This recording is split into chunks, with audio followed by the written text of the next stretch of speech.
poppin', beautiful humans? Welcome to the Miss Best Reviews channel. I am Mrs. Best. We are here to go over our weekly review of The Chi. This is season 1, or not season 1, child. Season 8, episode 6, titled When Truth Thaws. Apologies for getting this review out just a couple days late. I had schoolwork and a bunch of other stuff I had to do, so apologies. But we are here. I do hope that everyone considers on the way in or out liking the video, subscribing to the channel. I do appreciate you. It actually does help us YouTubers. I know people think, what's the point? It does actually help us get in the algorithm. I also welcome any new subscribers, anyone new to the channel. What's poppin', Thug Life? Welcome in. Happy to see you guys here. Let's get into The Chi. I am loving this season of The Chi. I think they're doing a really good time at taking their time, but also building up the, suspense. We start this episode because we saw that Tiff got rid of Nuck. He has gone to the upper room and been buried somewhere. And Tiff offed Nuck because she did finally learn through the voice note that Lene shared to Trig, aka Victor, that Nuck was the one who killed Rob. So, I don't mind Tiff doing that. She got her get back for her baby daddy. Do what you got to do, girl. I'm not mad at you for it. However, I'm kind of wondering what they're going to do with Tiff's character, because Tiff is struggling to act normal now that, Nuck is gone, because people are going to be asking her and all of this crazy stuff about him. So after she buries the body with, Victor, Keisha calls her extremely excited because Keisha's like, I'm engaged. Keisha and Emmett are finally engaged, which is a good thing. I feel like we've all been waiting for this moment. I've always wanted Emmett with Keisha over Tiff. Never liked him with Tiff all that much.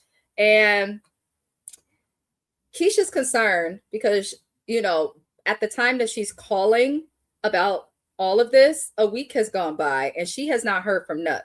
The reason Keisha's concerned about this is we have to remember that little Ronnie, the boy that Keisha thought was her SA baby, was actually Nuck's child. So she finds it strange that he's not coming around his child, because you could say what we want to say about Nuck, but he loves his kids and he seems to be, a guy that when it comes to the women don't do too much. So that is an interesting thing. Now, Smitty, who was Nuck's childhood friend that got him back in the game that we just saw, he and the OG that used to work for Reg, they go by Tiff's house. And I said, the audacity of these big Negroes. Y'all show up to Tiff's house and threatened her. If she did not kill Nuck, even though we know she did, but if she did not kill Nuck, she'll never mess with y'all, because you coming up there and instead of trying to be supportive, which Nuck would not have wanted y'all to come at her like this anyway, y'all come in there in her house making accusations of shit. Go knock on his door. Go talk to somebody else. But they have a right to feel like she killed him, because she did. She absolutely did. But it should show her too how many more people know what Nuck did as it relates to Rob. Like, because why did they just assume it was her? But Tiffany got in their face and was like, get the fuck out of here. It ain't nothing. And I don't think Victor being around helps her to look innocent, because everybody knows that Victor wanted her, but Victor don't mess with Nuck. I'd also like to add, I find it strange that the writers have Victor do this. Victor, his character was very keen on not being back in the streets, not being with the shit. Hell, just the season before last, he was in the he was doing something as a councilman or trying to do stuff for the community. So now he's helping people bury bodies. I'm all for helping the community, but not with burying bodies. Okay. So I'm curious to see what happens with Victor. But Tiffany ends up confronting Bakari. Aren't y'all proud of me? I said Bakari instead of Bacardi. Hey, look at me go. But Tiffany later confronts Bakari and is asking him if he knew that Nuck killed Rob. And Bakari lets her know he does tell the truth. And she slapped the shit out of him, as she should. But Bakari explains, like, I didn't say nothing because I didn't want to get killed. Who wants to get killed? Like, I don't blame Bakari for not saying something. Like, it would have just stirred up a whole bunch. And if Nuck was still alive and Bacardi said something, it could have went a different direction. So I am glad that he was, like, patient in what he said. But Tiffany asked Bakari, she says he owes her. And she asked him to move into Nuck's apartment. I know Tiffany wants to be a gangster, but she's as good as a gangster as she is as a mama. Lackluster, okay? Because why would you ask this young man to go sleep in Nuck's apartment when everybody knows that Nuck is not fucking with Bakari right now. They just had a whole public fight in the club. He's working for Reg. Don't you think if they come knocking at your door, they're going to come knocking at Nuck's door and see his stuff and things like that and wonder who's up in there? And if they see Bakari is there, you could be putting Bakari in danger. And I've been thinking this whole time, Bakari may end up dead or in jail at the end of the season. And maybe this is the way it's going to happen, because I just felt like that was not the smartest thing for him to do. But Bakari does as he's told and goes to the apartment. And I'm just going, fingers crossed that everything ends up okay, because I am a little nervous for him. Now, we later see Rashad talking to Patience, and they are supposed to be a couple and, you know, figuring it out. But Rashad is not ready to let go of the fact that Nora was killed. He wants to know who killed Nora, and he doesn't know that it was Jackie, which is the stud girl that's working for Reg. He doesn't understand like fully what's going on with it, but he wants to go looking into it. Patience doesn't want him to do so, rightfully so. You just got out of jail. You're on parole. You're always in trouble. Like, just go sit down, Rashad. You don't always have to get so involved. But he gonna go look for the killer. It is what it is. Bakari meets with his sister. She is still wanting Bakari to get out of Chicago and to make a different life. Her way of convincing him, because he's like, it ain't that bad. There's stuff here. It is that bad, Bakari. You need to leave Chicago. Like, you're too into the streets. And I think once you get too much into the streets, Bakari needs to do like Unique on Raising Kanan and raise the fuck up out of his neighborhood. That is the smartest thing he could do. But he is not listening to his sister. One of the ways that his sister tries to get him to leave is by letting him know that the person who killed Nora was Jackie, who's a part of Reg's crew. So hopefully Bakari thinks about that. I am glad that his sister is trying to make things right. For those who watched The Chi in earlier seasons, you know that Bakari was one of those kids that was kind of abandoned. His sister was one of the people who kind of turned her back on him for the streets. They were able to get that close, so I was happy to see that. Now she's trying to help him, but he's not really hearing the message. Your sister's telling you to leave. Lene's telling you to get up out the streets. Everyone wants you to do better, Bakari, and it's so sad. And I think this is why The Chi is so relatable, because a lot of people in the hood like see people with potential, and everyone's like, we want you to do better. We want you to leave. And then sometimes they stay too long and end up in trouble. It's given that with Bacardi's, but now I done called him Bacardi. See? Bakari. It is giving that with Bakari. So I'm hoping things end up well for him, but I just don't know, y'all. Let me know what you guys think is going to happen, your predictions. I see some of you guys commenting sometimes, and I do enjoy seeing it, and will always give y'all a response or a heart back. Moving forward, Emmett, his badass son. Now, everybody is having a party at Tiffany's house because Tiff has said to Keisha and Emmett that they could use her house for the party, for their engagement party. So all of everybody is there, and Devontae and his badass friends, aka Patience's son and other old girl's son, are in a room in Tiff's house at the party. Now, Black folk, this is why when you have a party and you bring the kids too, put them in the yard. I know it may be cold in Chicago. Pick a room that they can go in and make them stay there, and lock the other doors. That's just how I feel it should be. Lock the other doors. But they got into some weed. They smoking Tiff's weed, and it was the good stuff because she had her pre-rolls wrapped up in what at first me and Mr. Best thought they were cigars. But the little boys discovered the weed, and they got high. They got high. They got higher than a giraffe's pussy and was two shakes in the wind. They were high. Can you imagine your first time smoking a blunt or a pre-roll, and it's like top shelf, the best of the best, which the best of the best is in California or in the Middle East, but you know, but still, can you imagine? Can you imagine? The little boys was lit, but honestly, I was kind of laughing because I was like, if y'all would have gave them their phones, they probably would have just sat and entertained themselves, or as Emmett calls it, practice self-love in one of the many restrooms, but they didn't have no phone. These boys been in trouble, nothing else to do, so they smoked some weed. What can you do?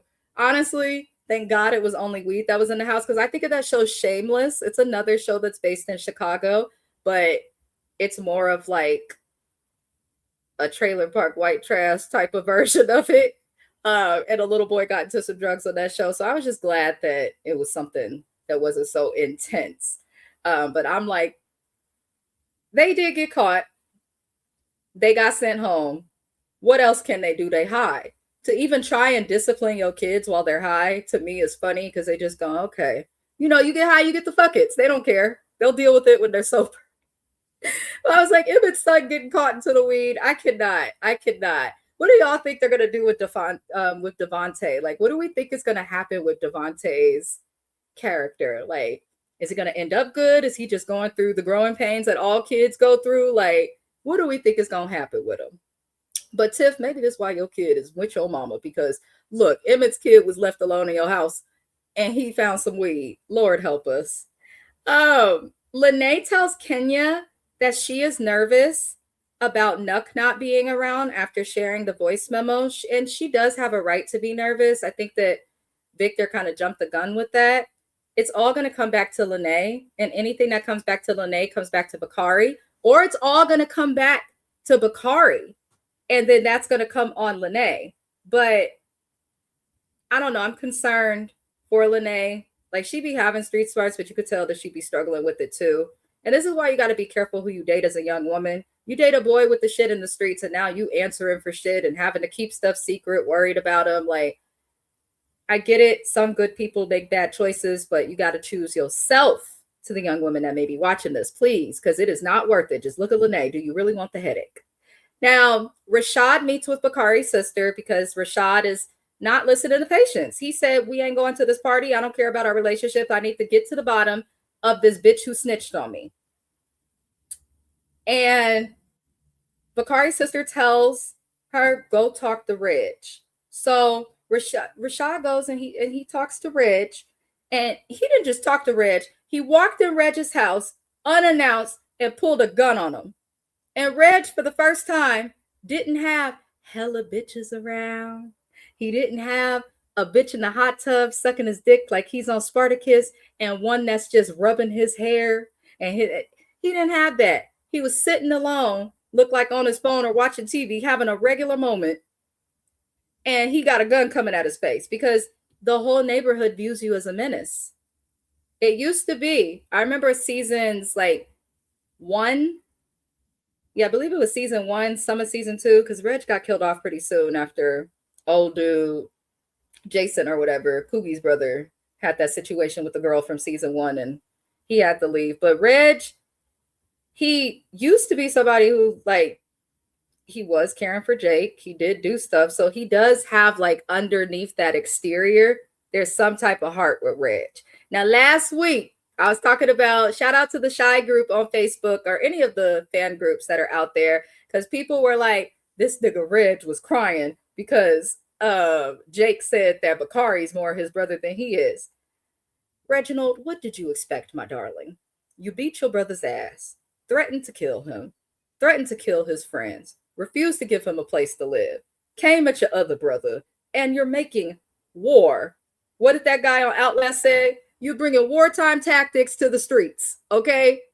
What did you expect? It's kind of one of those things where I like what they're doing with Reg because they're showing that all of our actions have a consequence, a reaction, or something that comes with it.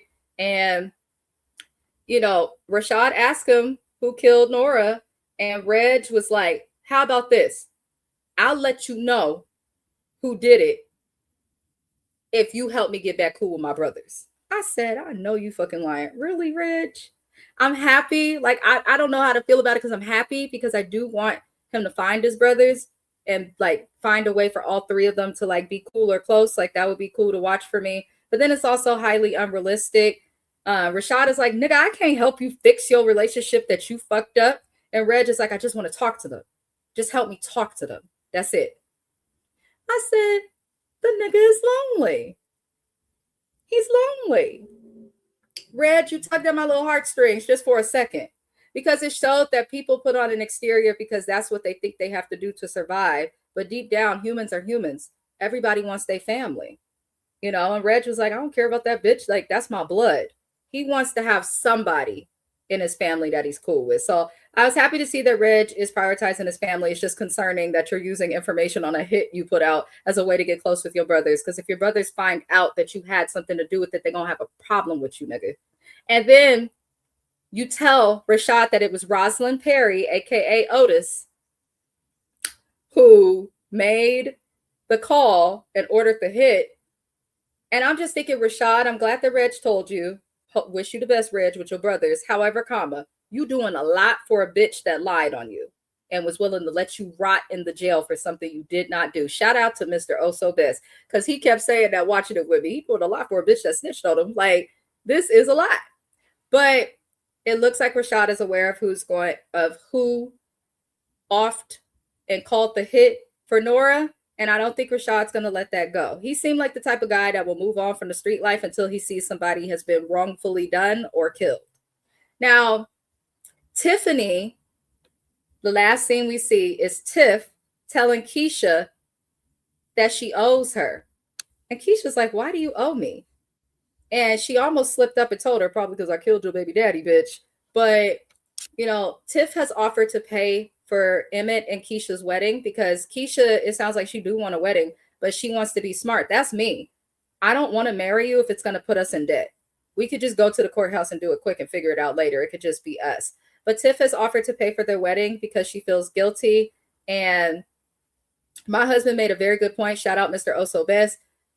He said that Tiffany needs to start acting a little more concerned about Nuck being gone, especially because she was bucking him and with him. She's showing no concern and just like, it's fine. And I think that's okay for so long, but it's not going to help her in the long term. I think people will start to naturally look at Tiff if stuff don't line up right.